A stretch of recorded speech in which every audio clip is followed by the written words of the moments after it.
कबीर, संत रविदास, संत गाडगे,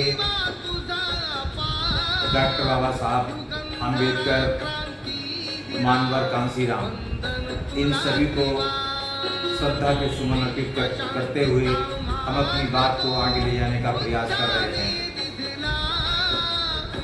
साथियों, मैं अपने प्रत्येक वीडियो में आप लोगों से रूबरू होता हूँ और एक व्यक्ति के नाते मैं सामाजिक सरोकार रखता हूँ, राजनीतिक सरोकार भी रखता हूँ, क्योंकि बाबा साहब अम्बेडकर ने सामाजिक सरोकार के साथ साथ सामाजिक, आर्थिक, नैतिक और राजनीतिक सभी प्रकार के संबंध बनाए।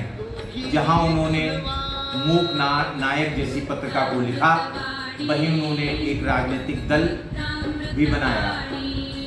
आज के इस वीडियो में हम हिंदू धर्म, उससे जुड़ी हुई परंपराएं, बौद्ध धर्म और बाबा साहब के संघर्ष के बारे में आप लोगों को बताएंगे। साथियों, 15 अगस्त सन 1947 को जब भारत देश आज़ाद हुआ, उसके उपरांत 26 जनवरी सन 1950 को दुनिया का सबसे बड़ा लिखित संविधान भारत में लागू हुआ। भारत में रहने वाले प्रत्येक धर्म और संप्रदाय के लोगों को बराबर हक और अधिकार दिए और इसके साथ साथ उन्हें एक वोट अर्थात अपने इस वोट से एक सरकार को चुनने का अवसर भी प्रदान किया। साथियों, मेरे हाथ में ये जो पुस्तक है, जिसका नाम है एनिहिलेशन ऑफ कास्ट अर्थात जात पात का विनाश। साथियों, आप सभी लोग जानते हैं कि हिंदू धर्म दुनिया का सबसे प्राचीनतम धर्म है और यह धर्म 600 ईसा पूर्व से लेकर के 1200 ईसा पूर्व तक हिंदू एवं बौद्ध संस्कृति का गढ़ रहा। भारत एक बहुत विशाल देश हुआ करता था, जिसमें अफगानिस्तान, पाकिस्तान और संपूर्ण भारत समाहित था। परंतु कुछ आक्रमणकारों ने हमारे देश पर अनेकों आक्रमण किए और हमारा देश टूट गया। परंतु जब देश आज़ाद हुआ तो पूर्वी पाकिस्तान और पश्चिमी पाकिस्तान के रूप में भी भारत टूटा। उसके बाद अनेकों रियासतें थीं जिन्हें भारत के तत्कालीन गृह मंत्री सरदार वल्लभ भाई पटेल ने लगभग 512 रियासतों का भारत में सम्मिलित कराया। और आज हम एक विशाल देश में रहते हैं जो जनसंख्या की दृष्टि से दुनिया का सबसे बड़ा दूसरा जनसंख्या वाला देश है। लगभग आज भारत की आबादी 1 अरब 40 करोड़ के आसपास आंकी जाती है। साथियों, एनिहिलेशन ऑफ कास्ट अर्थात जात पात का विनाश, यह पुस्तक बाबा साहब अम्बेडकर ने किन परिस्थितियों में लिखी और इसका कारण क्या था। बाबा साहब डॉक्टर भीमराव अम्बेडकर का भाषण जात पात तोड़क मंडल अर्थात जिसको कि आर्य समाज कहते हैं, जिसका अधिवेशन लाहौर में हुआ था और उस अधिवेशन में बाबा साहब अम्बेडकर ने जो भाषण तैयार किया था, वह भाषण जात पात तोड़क मंडल दल को स्वीकार नहीं था और बाबा साहब अम्बेडकर को अपने इस भाषण को इस पुस्तक के रूप में लिखना पड़ा, जिसमें स्पष्ट रूप से कहा गया है लाहौर के वार्षिक सम्मेलन जो कि 1936 में आयोजित होना था के लिए भाषण तैयार किया गया, लेकिन इसे पढ़ा नहीं जा सका क्योंकि भाषण में व्यक्त किए गए विचार मंडल की स्वागत समिति को स्वीकार व सहन नहीं थे। स्पष्ट रूप से बाबा साहब अम्बेडकर कहते हैं कि जो जात पात तोड़क मंडल था और बाबा साहब ने जो भाषण तैयार किया था वह जात पात तोड़क मंडल अर्थात आर्य समाज को स्वीकार नहीं था। इसीलिए इस सम्मेलन को ही रद्द कर दिया गया। बाद में बाबा साहब द्वारा यही भाषण किताब के रूप में लाया, जिसे आज भी देश दुनिया में खूब पढ़ा जाता है। इसे भारत में नहीं, भारत के बाहर भी हम जो है खूब पढ़ते हैं, जिसको कि इनिलेशन ऑफ कास्ट जो इसका अंग्रेजी में वर्जन है उसमें। साथियों, दुनिया के एक बहुत बड़े दार्शनिक थे जिनका नाम था कार्ल मार्क्स। अगर आपने इतिहास को पढ़ा हो तो इस कार्ल मार्क्स के बारे में आपने नहीं पढ़ा तो आप समझिए कि आपका ज्ञान अधूरा है। कार्ल मार्क्स ने अपने समय के मजदूर सर्वहारा वर्ग को क्रांति के लिए प्रेरित करते हुए कहा था। सर्वहारा जाति के लोग थे जिनको प्रेरित करते हुए कहा था, आपके पास होने के लिए कुछ नहीं, आपके पास होने के लिए कुछ नहीं सिवाय अपनी गुलामी की बेड़ियां ठीक होनी है। लेकिन भारत की इस जाति व्यवस्था ने गुलामी की बेड़ियों को इतनी चालाकी व खूबसूरती के साथ 8 वे सामाजिक व धार्मिक अधिकारों का रूप दे दिया गया है कि यहाँ कार्ल मार्क्स का एक क्रांतिकारी नारे का आह्वान भी बेकार हो जाता है। अब सोचिए, ये बाबा साहब कहते हैं कि कार्ल मार्क्स ने ये जो भाषण दिया, भारत में लोगों ने धार्मिक और सांस्कृतिक रूप से जाति व्यवस्था को इस प्रकार से बांधे रखा या बांध दिया कि कार्ल मार्क्स की यह जो भाषण की पंक्ति है, लाइन है, उसके जो उद्गार हैं वो भी व्यर्थ चले जाते हैं। साथियों, हिंदू धर्म वेद, पुराण और शास्त्रों पर आधारित है और ये शुरुआत रूप में वर्ण व्यवस्था पर चला था। ब्राह्मण, क्षत्रिय, वैश्य और शूद्र। मनुस्मृति में इन वर्णों का जो है विवरण है, उसके साथ साथ प्रत्येक वर्ण के लिए क्या कार्य है उनको निर्धारित किया गया। बाद में ये लगभग 6500 जातियों में टूट गया और इस आधुनिक भारत में आज भी भारत को एसटी अनुसूचित जनजाति, एससी अनुसूचित जाति, ओबीसी अदर बैकवर्ड क्लास, उसके बाद जनरल यानी कि सवर्ण समाज, इन भागों में बटा हुआ। इन्हीं भागों के आधार पर भारत में जो रिजर्वेशन है वो तय होता है। केंद्र सरकार एसटी जातियों को 5%, एससी जातियों को 18%, ओबीसी को 27% और अभी हाल ही में मोदी की जो सरकार बनी उसने अपर कास्ट के गरीब सवर्णों के लिए 10% आरक्षण की व्यवस्था की। हमारे देश में लगभग 60% आरक्षण इस समय चल रहा है। भारत के कुछ हिस्सों में इससे भी अधिक आरक्षण है। खैर, ये रही बात आरक्षण की, हम इनमें जाना नहीं चाहते हैं। बाबा साहब अम्बेडकर को युग दृष्टा के नाम से भी जाना जाता है और उन्होंने हिंदू धर्म से व्यतीत होकर के 16 अक्टूबर 1956 को डॉक्टर अम्बेडकर ने चंद्रपुर जो कि महाराष्ट्र में है, में 1 लाख लोगों को बौद्ध धर्म की दीक्षा दी।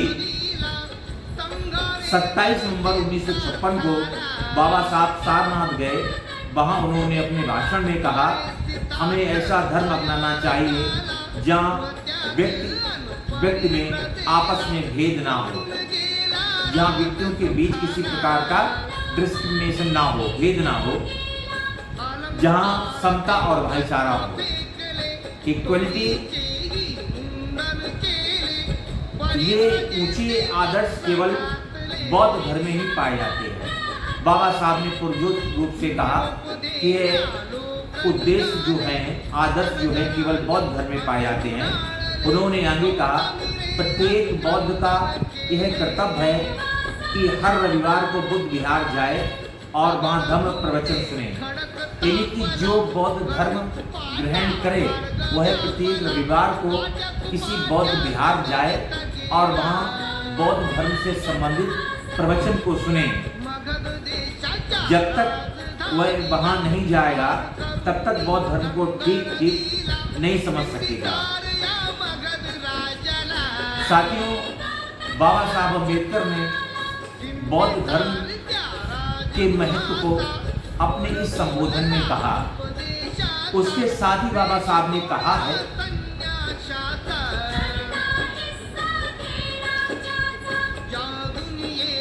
बौद्ध धर्म की दीक्षा में त्रिशरण, पंचशील के साथ साथ 22 प्रतिज्ञाओं को अनिवार्य अंग बनाने के बाबा साहेब डॉक्टर अम्बेडकर ने 3 उद्देश्य थे।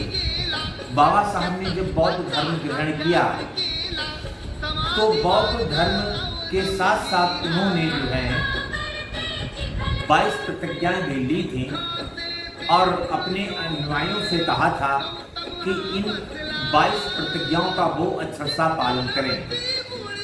और उनके जो 3 विचार थे वो हम आपको बता रहे हैं। उनका पहला विचार ये था, He made it clear that embracing Buddhism means repudiating Hinduism। अर्थात उन्होंने यह स्पष्ट किया, बौद्ध धर्म ग्रहण करने का अर्थ हिंदू धर्म का परित्याग। अगर आप बौद्ध धर्म ग्रहण कर रहे हैं तो यह हिंदू धर्म का परित्याग होगा। दूसरा पॉइंट उन्होंने कहा था, He made it clear that a Buddhist was a full member of the Buddhist spiritual community। दूसरा उन्होंने विचार रखा,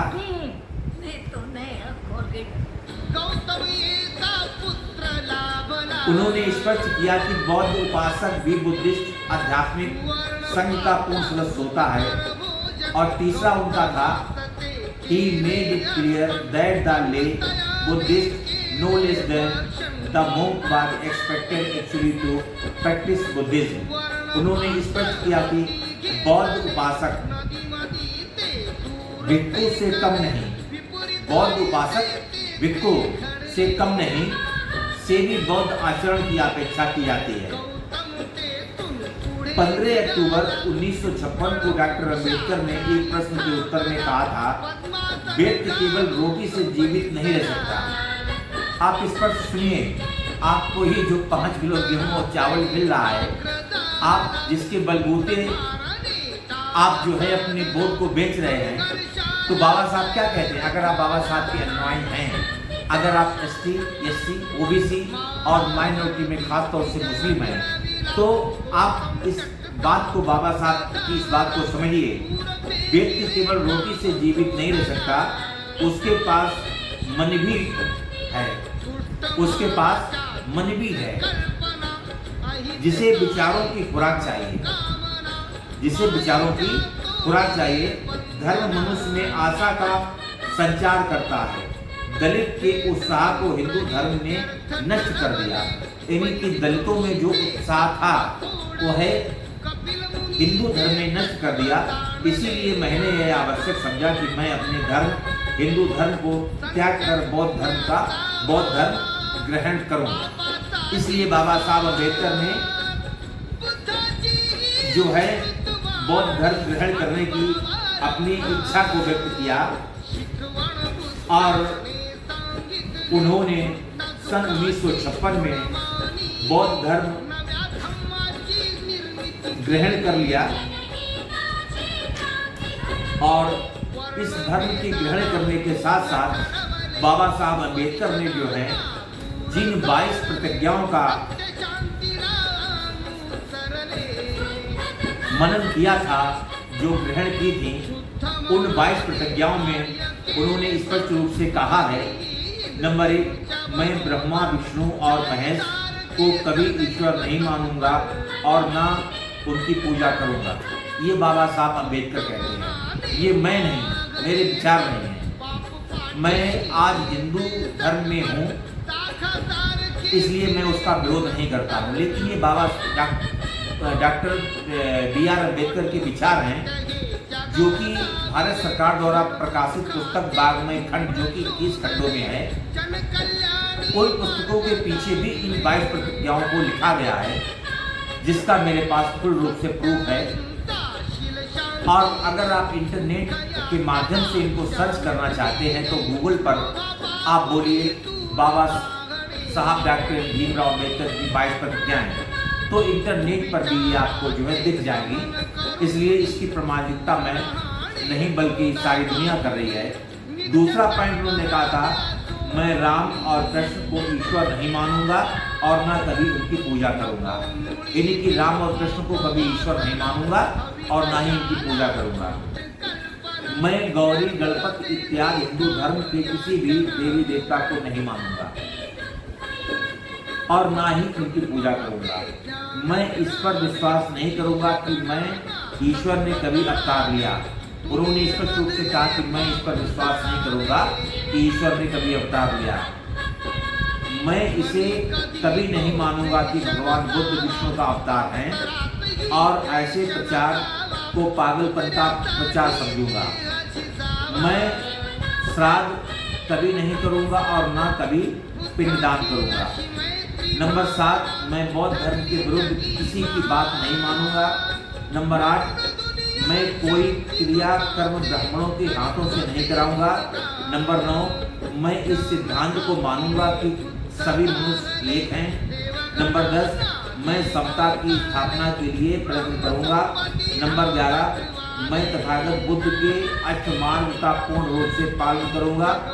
नंबर 12, मैं तथागत बुद्ध की बनाई गई 10 पारमिताओं का पूर्ण रूप पालन करूंगा। और नंबर 11, मैं प्राणी मात्र पर दया रखूंगा और इसका पालन करूंगा। आप सुनते रहिए, इस पॉइंट को इंगित करिए, 12 पॉइंट को। मैं तथागत बुद्ध की बताई गई परमिताओं का पूर्ण पालन करूंगा।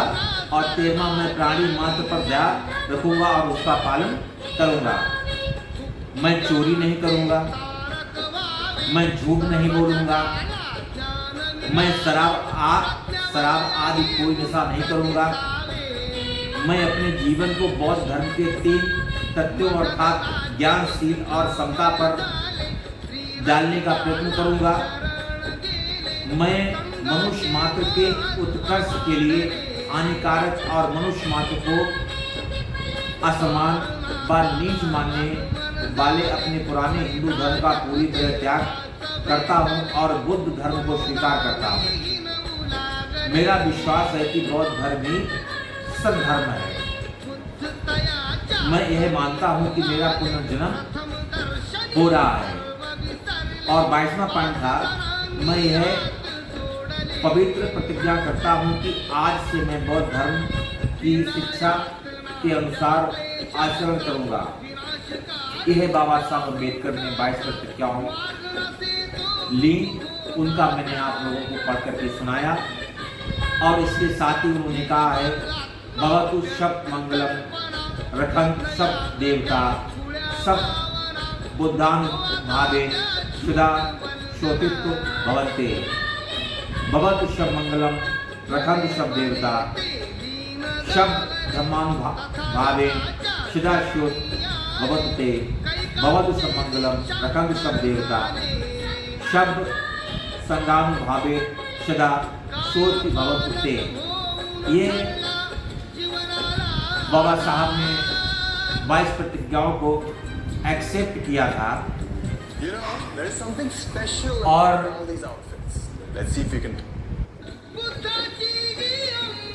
इन 22 प्रतिज्ञाओं के साथ ही बाबा साहब ने हिंदू धर्म का परित्याग कर दिया था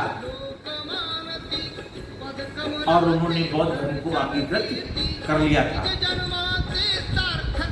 साथियों, मैं यहाँ आपको हिंदू धर्म छोड़ने और बौद्ध धर्म ग्रहण करने की सलाह नहीं दे रहा हूँ, परंतु बाबा साहब अम्बेडकर की जो इच्छा थी उस इच्छा के अनुसार मैं आप लोगों को यह बता रहा हूँ कि बाबा साहब ने जो हमारा डिप्रेस क्लास था, वंचित शोषित समाज था, खास तौर से जो दलित समाज था, उसको ये संदेश दिया था, क्योंकि हिंदू धर्म में दलितों के शोषण के अतिरिक्त और कोई काम नहीं। आज आप इस आज़ाद हिंदुस्तान में 75वीं साल मना रहे होंगे, लेकिन उसके बावजूद यह 21वीं सदी जो कि विज्ञान का युग है, दुनिया स्वीकार कर रही है। आज भी भारत में जो सरकारें बनती हैं वह सांप्रदायिकता का जहर लोगों के बीच घोल कर बनती है। इसमें कोई भी राजनीतिक दल पीछे रहना नहीं चाहता है और ये कभी नहीं कहता है कि एक व्यक्ति दूसरे व्यक्ति के साथ मनुष्यता का व्यवहार करे। इस देश में आज भी बेटियां जलाई जा रही हैं, आज भी बेटियों के साथ दुराचार हो रहा है, आज भी दहेज प्रथा जैसी चीजें चल रही हैं, आज भी इस देश में अनेक महिलाओं का शोषण किया जा रहा है। आज भी इस देश में लोगों को रस्सी से बांधकर पीटा जा रहा है। आज भी इस देश में गौ माता के नाम पर लोगों की हत्या की जा रही है। आज भी इस देश में झूठ, बेईमानी का बोलबाला है। इस देश में आज भी जो ब्यूरोक्रेसी है, पॉलिटिशियन है और उसके साथ साथ जो माफिया है, और आज तो यह मीडिया भी इनके साथ उछली है और इनका एक नेक्सस बन चुका है जो तोड़ना बहुत मुश्किल है। आज सरकारें मीडिया के माध्यम से उनकी खरीद फरोख्त करके अपने फेवर में मोड़ लेते हैं और अपनी सरकार बनाने में महत्वपूर्ण भूमिका का निर्वाह मीडिया से करवा लेते हैं। साथियों, आज भी ये भारत कुपोषण का शिकार है। आज भी इस देश में जो स्वास्थ्य से संबंधित आधुनिक तकनीक होनी चाहिए, आज भी मौजूद नहीं है। आज भी हमारे देश में पत्थरों को तो पूजा जा रहा है, लेकिन दूसरी तरफ महिलाओं के साथ दुराचार भी किए जा रहे हैं। कभी आपने निर्भया कांड को सुना, कभी आपने किसी कांड को सुना, कभी किसी कांड को सुना। अनेकों कांड इस देश में होते रहते हैं, इस देश की राजधानी में होते रहते हैं। खुलेआम लोगों को दिन दहाड़े पुलिस की कस्टडी में मार दिया जा रहा है और सरकारें चुप हैं, मौन हैं। यहाँ तक कि इस देश के जो प्रधानमंत्री हैं या मुख्यमंत्री हैं या गृह मंत्री हैं, वो भी इन बातों से इतर अपना स्टेटमेंट देते रहते हैं। एक तरफ किसान धरना प्रदर्शन कर रहे हैं, दूसरी तरफ शाहीन बाग में महिलाएं महीनों बैठती हैं और वहाँ पर सरकारें कुछ अपने चुनिंदा लोगों को बिठा देती हैं और उन लोगों का जो है विरोध करने पर तुली रहती हैं। साथियों, हमें इस मानसिकता के साथ अब नहीं चलना है। अगर आने वाले भविष्य को हमें कुछ देना है तो हमें आधुनिक तकनीक के साथ साथ जनसंख्या वृद्धि की जो दर है उस दर को भी कम करना पड़ेगा, क्योंकि जनसंख्या तो इस प्रकार बढ़ रही है जिस प्रकार से ककड़ी बढ़ती है, परंतु उसके साथ साथ जो इंफ्रास्ट्रक्चर है वह नहीं बढ़ रहा है। महंगाई, बेरोजगारी इस देश की एक बहुत बड़ी समस्या हो चली है। दिनों दिन कटते वृक्ष, पर्यावरण हमारा जो है रसातल में जा रहा है। जो पहाड़ हैं, पहाड़ों को काटा जा रहा है, जिससे कि हमारी जो भौगोलिक स्थिति है वो एक बारूद के ढेर पर बैठी हुई प्रतीत होती है। अगर इन सब पर हमें जो है इन सबसे छुटकारा पाना है तो हमें प्रकृति के साथ साथ चलना पड़ेगा, क्योंकि मेरा मानना है यह जो नेचर है, प्रकृति है, यही वास्तविक रूप से हमारी ईश्वर है। ईश्वर ने हमको जो पंच तत्व दिए हैं, जिसमें वायु, प्राणवायु मानव के लिए अत्यधिक आवश्यक, जल, पृथ्वी, अग्नि और प्रकाश, ये हमें ईश्वर ने गॉड गिफ्टेड दी हैं और आज हम इनका दोहन करने में लगे हैं। अगर आज हम इस देश के बारे में नहीं सोच पा रहे हैं, कहीं ना कहीं हम किसी मानसिकता से ग्रसित होते हैं, अंधभक्त बन जाते हैं नेताओं के।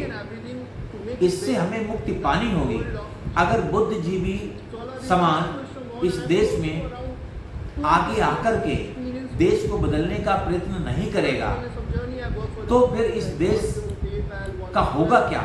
आखिर हम अपनी आने वाली जनरेशन को, जो नेक्स्ट जनरेशन है, उसको क्या दे करके जाने वाले हैं? कालाबाजारी, स्कैल्पिंग, झूठ, लाए, महंगाई, बेरोजगारी, शोषण, जातिवाद क्या दे करके जाने वाले हैं? आप लोग सोचिए और सोचकर मनन कीजिए, चिंतन कीजिए। फिर उसके साथ जो 2024 का इलेक्शन है, उस इलेक्शन में आप लोग एक ऐसी सरकार को चुने जो वास्तविक रूप से इस देश की भलाई के बारे में जो है सोचे और समझे, इस देश की समस्याओं को दूर करे। हम सांप्रदायिकता में ना बटे, हम किसी व्यक्ति विशेष के गुलाम ना रहें, उसकी मानसिकता के गुलाम ना रहें। यह बुद्धिजीवी वर्ग को करना होगा। इसी में हम सबकी भलाई है। हम चाहते हैं हमारा देश विकसित हो, हमारे लोगों को अनेकों अनेक सुविधाएं सरकार मुहैया कराए। भाई, सरकारों का अधिकार क्या है? सरकारों का अधिकार तो सिर्फ जो है इतना ही है कि वे इस देश में संसाधन को बढ़ाएं, लोगों को सुविधाएं दें, लोगों की जो समस्याएं हैं जैसे बिजली, पानी, सड़क, यातायात, बेरोजगारी, महंगाई, जनसंख्या नियंत्रण, अच्छा स्वास्थ्य हमारा होगा, तभी हम एक खुशहाल देश बना पाएंगे। कहते हैं कि sound mind in sound body. एक स्वस्थ शरीर में स्वस्थ मस्तिष्क निवास करता है। अब ये देश धर्म और पाखंडों पर चलने वाला नहीं है। इस देश को अगर उड़ान भरनी है, ऊंची उड़ान भरनी है, तो हमें एक नई सोच का जन्म देना पड़ेगा। ये हम सबका दायित्व है।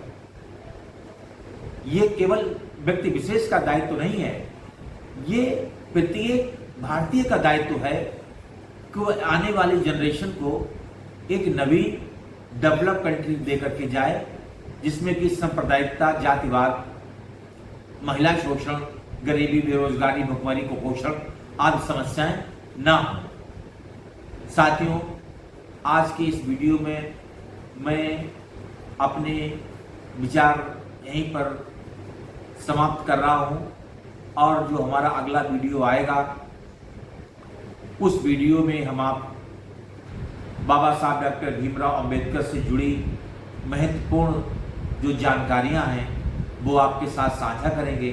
हमें उम्मीद है कि आप यह मेरा वीडियो पसंद कर रहे होंगे, इसलिए आप हमारे YouTube चैनल को सब्सक्राइब करें, लाइक करें, कमेंट करें, ताकि हमें आपके विचार मिल सकें और हम अपने जो है उन विचारों के साथ आप लोगों से रूबरू हों, ऐसी मेरी आशा और उम्मीद है। इसी के साथ आप सभी को नमस्कार, खुदा हाफिज, सादर, जय हिंद, जय भारत, जय संविधान।